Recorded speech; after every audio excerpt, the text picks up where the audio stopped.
slain by a fierce wild beast. And there's not any reason, no, not the least, why I should be one too. How are you doing? Are you a talking animal? Live not only in ages past, there You are look smart. hundreds of You could be one. thousands still. The world is bright with the joyous saints who love to do Jesus' will. You can meet them in school or in lanes or at sea, in church or in trains or in shops or at tea. For the saints of God are just folk like you, and I mean to be one too.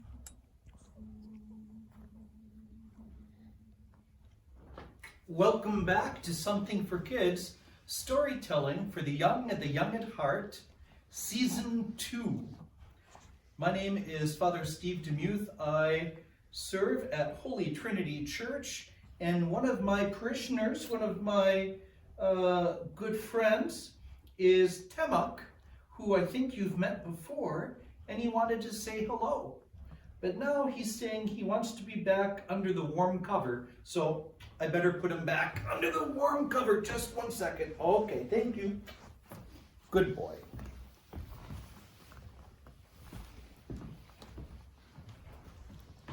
He wants to come, and once he comes, oh, are you serious? You want to come too? Oh my goodness. Because Tamak was on camera, Emily wants to be on camera too. Oh my goodness. Okay, Emily, you got to help me. Do you remember anything about the story? So how are you doing? Emily is in a kissing mood and she won't stop kissing my face. I love you too, baby. Okay, so how was your day? I needed that, thank you. Oh my goodness, that's too much, that's too much. All right, so let's get serious here for a second. So how was your day? What's going on in your world? Perhaps you can write something in the comments and type it in and let us know you're watching and having a good time, and let us know if you have a question. Earlier this year, we started our adventures in Narnia by reading the first book of the Chronicles of Narnia, The Lion, the Witch, and the Wardrobe. In fact, late this summer, we had our virtual Bible school based upon The Lion, the Witch, and the Wardrobe. And if all goes well, and I hope it does, the next book after this one is called The Voyage of the Dawn Treader, and I'm hoping to base this summer's Vacation Bible School on book number 3, and I hope if everyone is healthy and has been vaccinated and everything is going well for us and for the world, that we'll be able to be in person later this fall for our Vacation Bible School, and we'll be on a ship called the Dawn Treader. If not, we'll do it a virtual one again, but we'll see when we get there. In the meantime, we probably should go over part of the story from yesterday. Okay, you're gonna go back. Thank you, Emily, for saying hello and for all those adorable kisses. All right. So, remember the professor, the tutor of young Prince Caspian, was taking him up to the very tippy-top tower of the castle to look at the stars, but also to tell him about the stories of old Narnia. But one night, there were sounds around the castle and everything was going crazy, and it turns out that his uncle, who had usurped the kingdom and took it for himself to be king, his wife had a baby, and that meant he no longer needed Prince Caspian to take over the throne when he was gone. So he was going to plan to do away with the prince. So the professor came and helped Prince Caspian escape from the castle, And when he was riding and riding and riding and riding and riding, he eventually found a place to rest and then rode some more and some more and some more and went into the forest, and his horse got spooked. So they were riding through the forest, and I guess he must have clunked his head on a branch and he fell down. And when he woke up, he was surrounded by the talking animals, and they weren't sure what to make of him. Some of them were afraid of Prince Caspian because he was a Telmarine, and some of them thought that it was their job to help him because that's what good people do. Sort of like the story of the Good Samaritan, that we should care for one another. So here we are. We're already in chapter 6, and it's called The People That Lived in Hiding. Let's begin. Now began the happiest times that Caspian had ever known.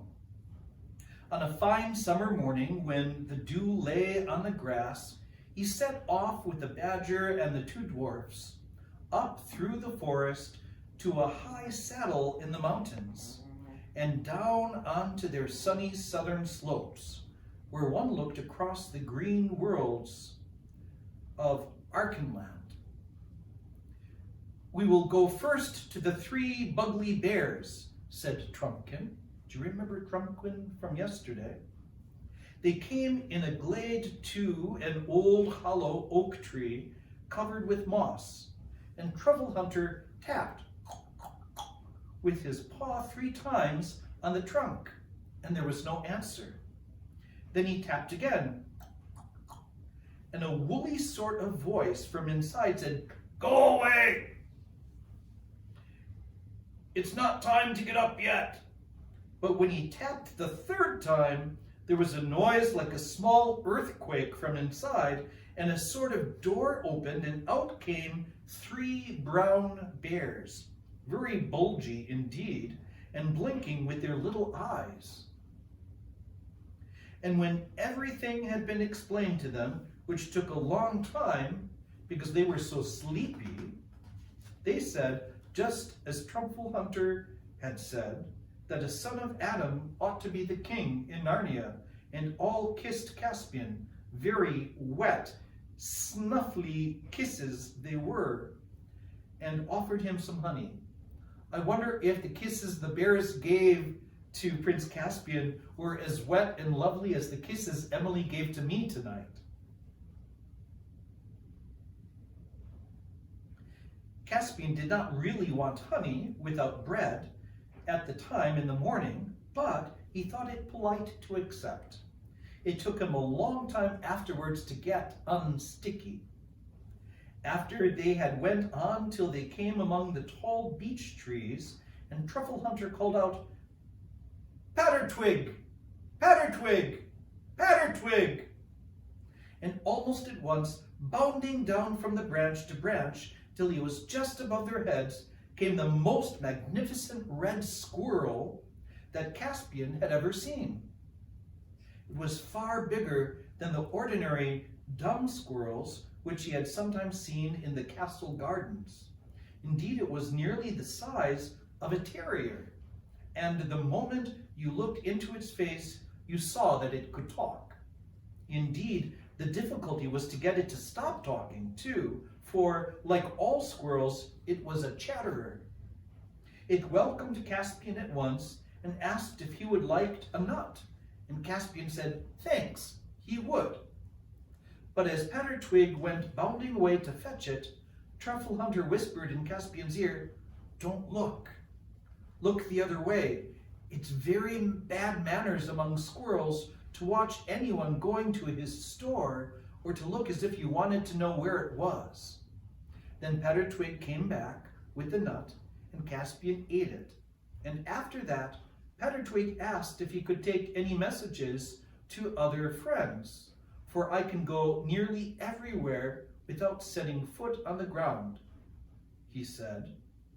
Truffle Hunter and the dwarfs thought this a very good idea, and gave Pattertwig messages to all sorts of people with queer names, telling them all to come to a feast and counsel on dancing lawn at midnight 3 nights ahead.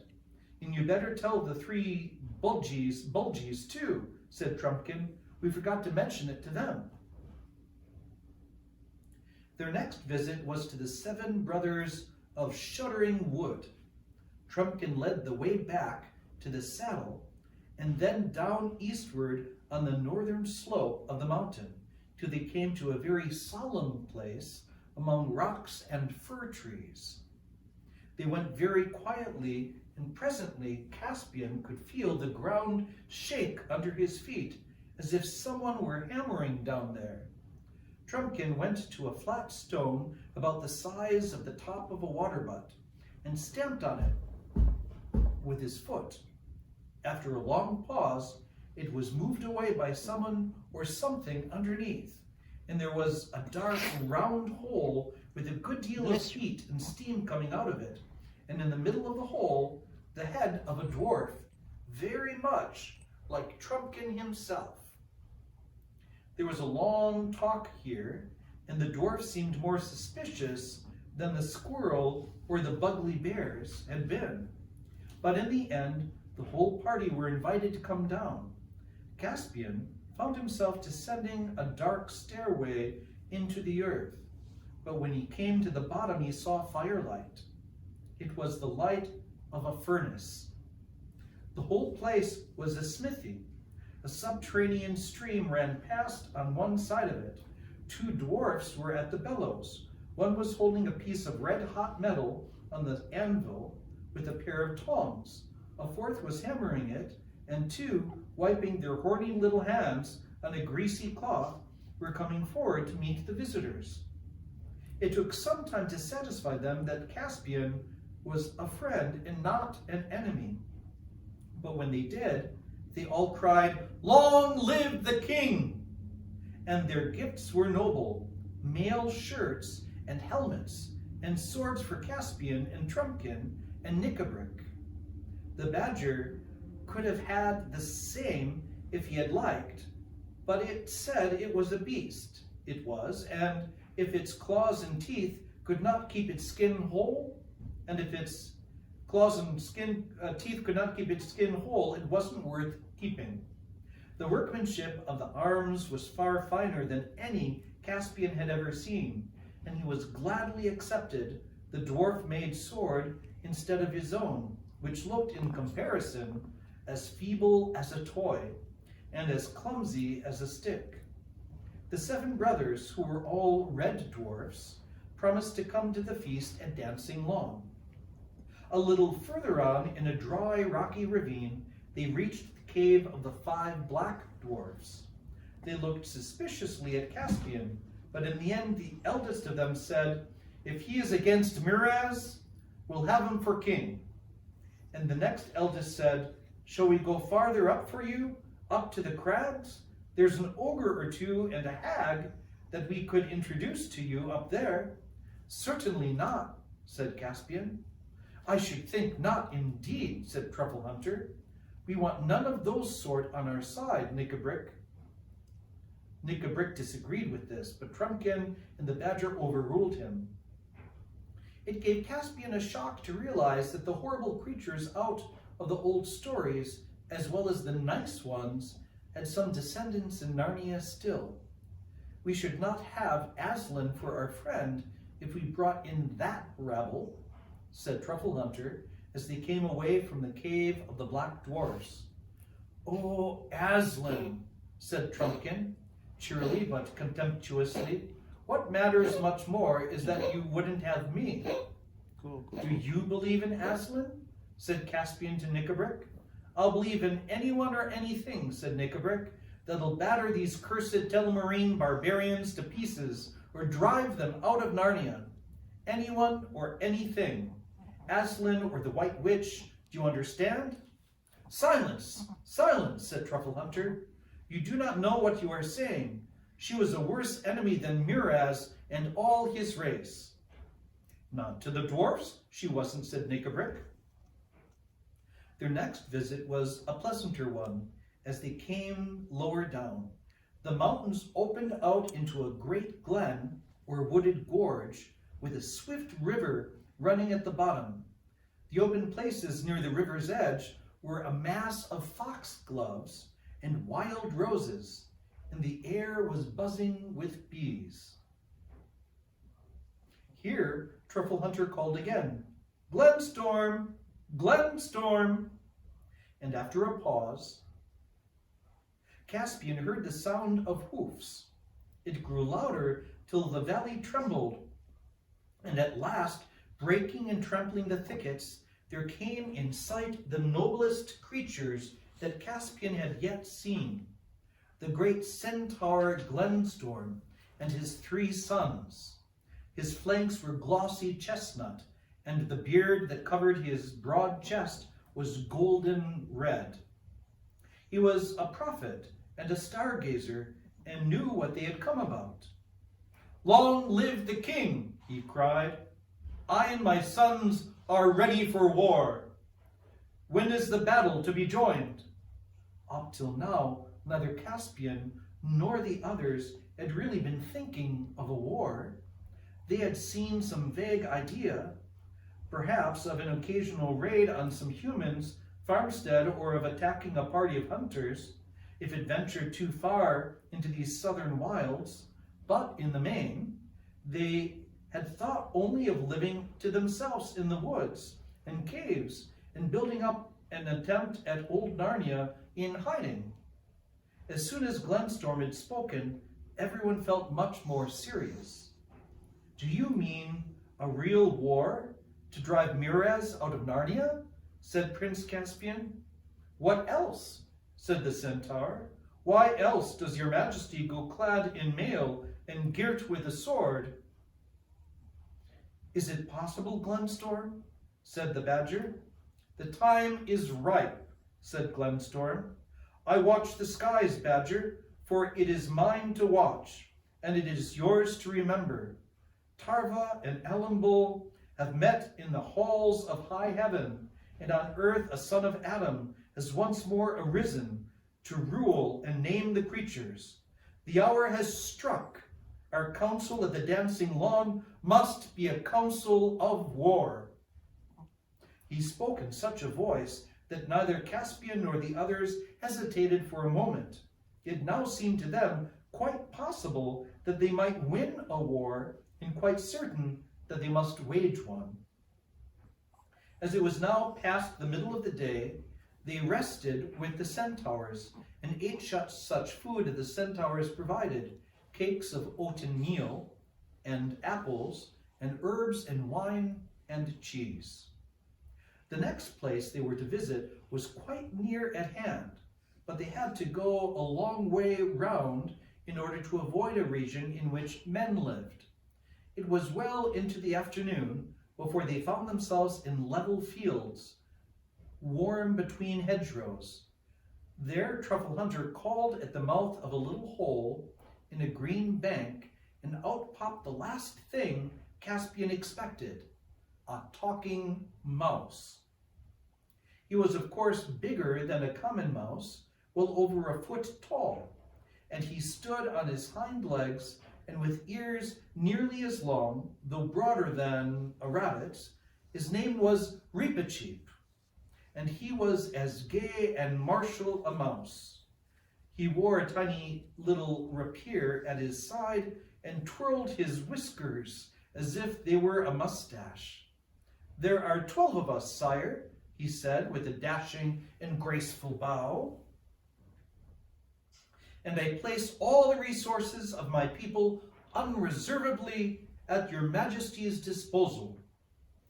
Caspian tried hard and successfully not to laugh, but he couldn't help thinking that Reepicheep and all his people could very easily be put in a washing basket and carried back home. It would take too long to mention all the creatures whom Caspian met that day: Clodshee, Shovel, the Mole, the 3 hardbiters, who were badgers like Truffle Hunter, Camillo the hare, and Hugglestock the hedgehog. They rested at last beside a well at the edge of a wide and level circle of grass, bordered with tall elms, which now threw long shadows across it, for the sun was setting. The daisies closing, and the rooks flying home to bed. Here they supped on food they had brought with them, and Trumpkin lit his pipe. Knickerbrick was not a smoker. "Now," said the Badger, "if only we could wake the spirits of these trees and this well, we should have done a good day's work." "Can't we?" said Caspian. "No," said Truffle Hunter, "we have no power over them. Since the humans came into the land, felling forests and defiling streams, the dryads and naiads have sunk into a deep sleep. Who knows if ever they will stir again? And that is a great loss to our side. The Telmaranes are horribly afraid of the woods, and once the trees moved in anger, our enemies would go mad with fright and be chased out of Narnia as quick as their legs could carry them." "What imaginations you animals have," said Trumpkin, who didn't believe in such things. "But why stop at trees and waters? Wouldn't it be even nicer if the stones started throwing themselves at old Muras?" The Badger only grunted at this, and after that there was such a silence that Caspian had nearly dropped off to sleep when he thought he heard a faint musical sound from the depth of the woods at his back. Then he thought it was only a dream, and turned over again, but as soon as his ear touched the ground, he felt or heard, it was hard to tell which, a faint beating or drumming. He raised his head. The beating noise at once became fainter, but the music returned, clearer this time. It was like flutes. He saw that Truffle Hunter was sitting up, staring into the wood. The moon was bright. Caspian had been asleep longer than he thought. Nearer and nearer the music came, a tune wild and yet dreamy, and the noise of many light feet, till at last, out from the wood into the moonlight, came dancing shapes as Caspian had been thinking of all his life. They were not much taller than dwarfs, but far slighter and more graceful. Their curly heads had little horns. The upper part of their bodies gleamed naked in the pale light, but their legs and their feet were those of goats. "Fawns!" cried Caspian, jumping up, and in a moment they were all round him. It took next to no time to explain the whole situation to them, and they accepted Caspian at once. Before he knew what he was doing, he found himself joining the dance. Trumpkin, with heavier and jerkier movements, did likewise, and even Truffle Hunter hopped and lumbered about as best he could. Only Knickerbrick stayed where he was, looking on in silence. The fawns footed it all around Caspian to their reedy pipes. Their strange faces, which seemed mournful and merry all at once, looked into his. Dozens of fawns, Mentius and Obentinus and Dumnus, Voluns, Voltinus, Gerbius, Nimimus, Nossus, and Oscans. Pattertwig had sent them all. When Caspian awoke next morning, he could hardly believe that it had not been a dream. But the grass was covered with little cloven hoof marks. And here ends chapter 6, The People That Lived in Hiding. You know what that reminded me of? Does anyone remember old Mr. Tumnus, the friend of Lucy in the first book of The Lion, the Witch, and the Wardrobe? He was a fawn as well. And I wonder if these were some of his descendants, his relatives. I wonder if we'll find out. We'll have to be back for our next episode.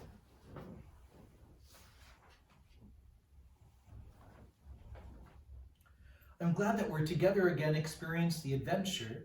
And if you like what you're seeing, be sure, if you're watching on Facebook, to write a comment and let us know how you're enjoying our Something for Kids storytelling for the young and the young at heart. And if you're participating on YouTube, on our Historic Holy Trinity Church of Covina YouTube channel, be sure to smash the notifications button and subscribe so we know what you are thinking and that you can participate in everything that comes next. It's time for our song, and we're going to sing all 3 verses tonight. I sing a song of the saints of God, and maybe if we work hard during this episode, this season 2, by summer, you'll have it memorized when hopefully we get together for our vacation Bible school. I sing a song of the saints of God, patient and brave and true, who toiled and fought and lived and died for the Lord they loved and knew. And one was a doctor, and one was a queen, and one was a shepherdess on the green. They were all of them saints of God, and I mean God helping to be one too. They loved their Lord so dear, and God's love made them strong. And they followed the right for Jesus' sake, the whole of their good lives long. And one was a soldier, and one was a priest, and one was slain by a fierce wild beast. And there's not any reason, no, not the least, why I shouldn't be one too. Last verse. They lived not only in ages past, there are hundreds of thousands still. The world is bright with the joyous saints who love to do Jesus' will. You can meet them in school or in lanes or at sea, in church or in trains, or in shops or at tea, for the saints of God are just folk like me, and I mean to be one too. Got to take a long breath to get that last note out. Well, that's all the time we have for today. Thank you for being with us and participating in part of this wonderful winter adventure in Narnia. Good night, and God bless.